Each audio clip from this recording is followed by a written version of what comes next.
canal Papo de Arous, estamos outra vez por aqui, mas antes de qualquer coisa, o nosso momento reflexão, algo que já virou tradição. Pega essa visão, respira a matéria tem o dom de respirar. Frase de uma preta velha chamada Vovó Maria do Rosário da Beira do Mar. E é nessa frase que a gente vai refletir um pouco sobre o vídeo e vamos trocar uma ideia agora. Bem, em 1888, supostamente a escravidão acabou no Brasil, né? Depois de pressão dos ingleses que foram grandes credores do Brasil, inclusive manipularam muitos acontecimentos políticos por aqui. Exemplo, a nossa independência.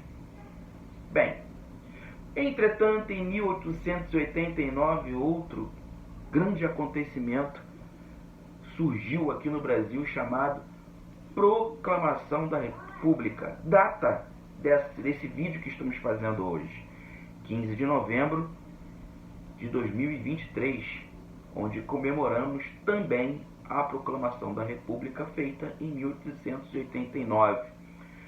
O primeiro presidente brasileiro foi um militar, né, nesse golpe dado em 1889, chamado Proclamação da República. O nome desse marechal era Deodoro da Fonseca.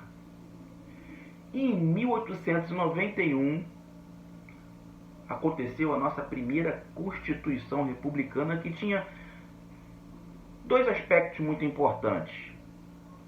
O primeiro, o nosso federalismo, que é ratificado a partir dali, a partir de 1891, com a nossa primeira Constituição Republicana. Depois, o conceito de cidadania, que diz o seguinte: é eleitor quem é cidadão quem é eleitor. E esse conceito é utilizado até hoje constitucionalmente.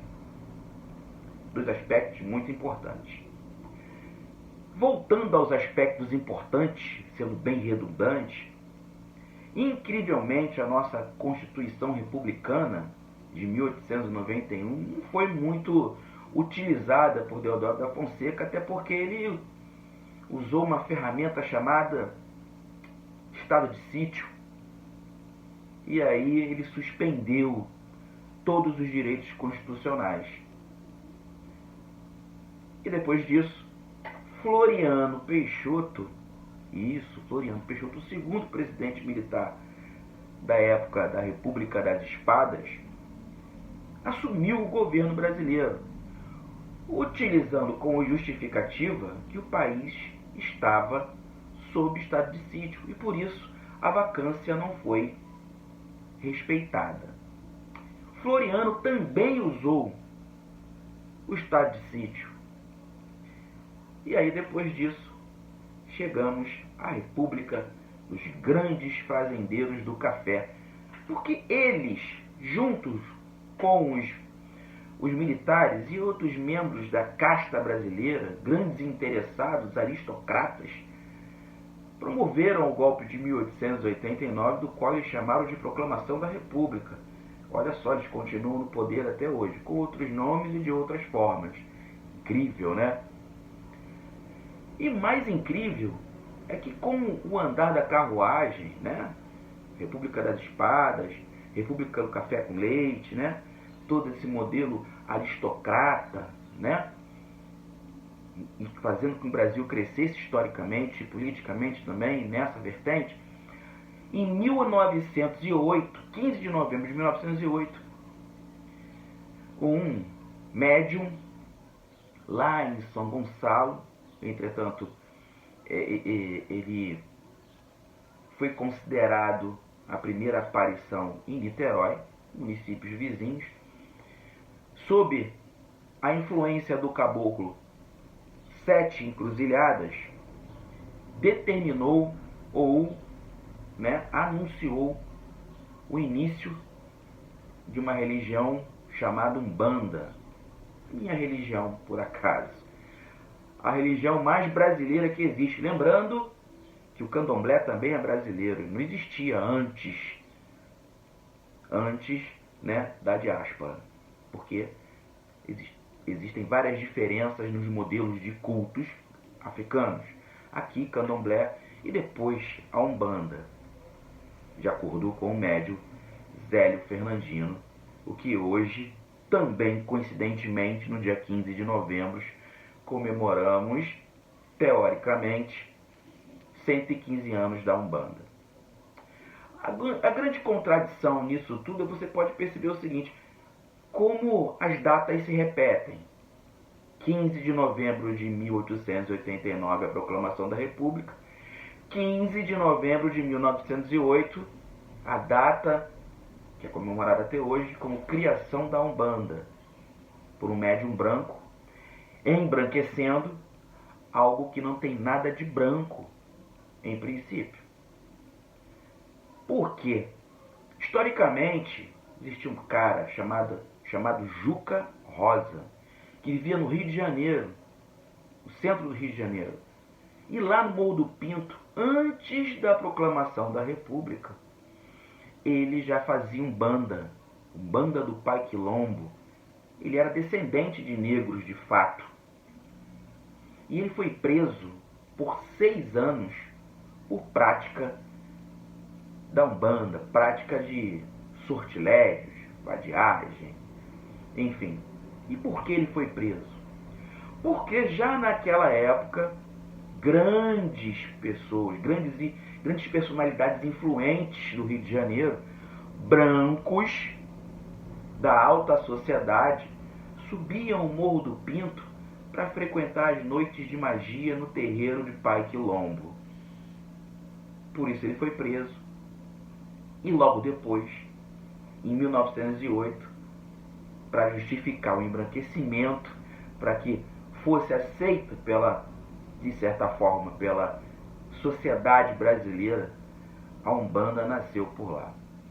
Bem, tecnicamente eu considero o pai da Umbanda Juca Rosa, preto favelado, pobre, que foi preso e sumiu por cultuar a religião dos ancestrais, por firmar o congá, por fazer mandinga, por fazer fio de contas, breves, enfim. Esse cara representa a Umbanda, que é uma religião brasileira afrodescendente. Não falta o respeito e não desconsidero Zélio. Teve grande contribuição em muitos sentidos, mas embranqueceu, sim, essa Umbanda que é comemorada hoje com 115 anos, que não tem 115 anos, ela tem muito mais que isso.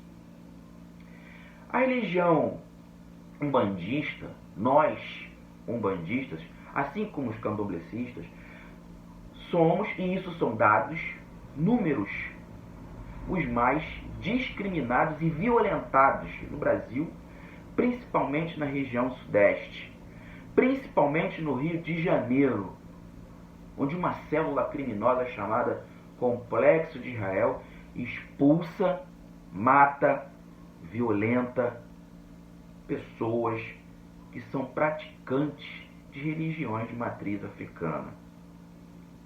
Bem, nós temos uma delegacia especializada, mas ninguém conhece muito bem a transparência do que acontece nessas investigações, principalmente o resultado delas. Bem, nós temos sim vários modelos, né, de modelos na parte legal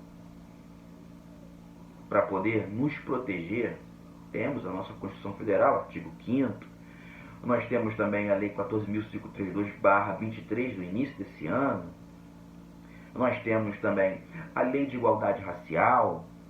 Nós temos a 10.639, que determina que a cultura e a história afro-brasileira seja ensinada nas escolas, mas nós não temos profissionais de educação que façam de fato isso acontecer. Eu tenho conhecimento profundo na história e na religiosidade afro-brasileira. E aí a conclusão é a violência religiosa. Esquece essa palavra intolerância religiosa, só serve para vender, só serve de comercial, só serve para fazer comercial. Ela não serve de fato para promover igualdade entre todos nós, equidade, dignidade humana, que é o principal princípio, né, dos direitos fundamentais. É o princípio, é a base dos direitos fundamentais, a dignidade humana. Então, eu gosto de falar, e vou encerrar o vídeo falando o seguinte: a história brasileira foi feita de propósito para enganar o próprio brasileiro e fazer com que ele tenha conceitos heróicos onde nunca existiu heroísmo.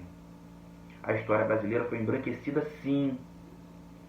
E nós, religiosos de matriz africana, nós umbandistas, somos violentados, sim. Entretanto, boa parte do preconceito parte de nós mesmos também. Porque é muito difícil ver alguém nas redes sociais falar da problemática verdadeira das pessoas que vivem nessa senzala enorme chamada Umbanda,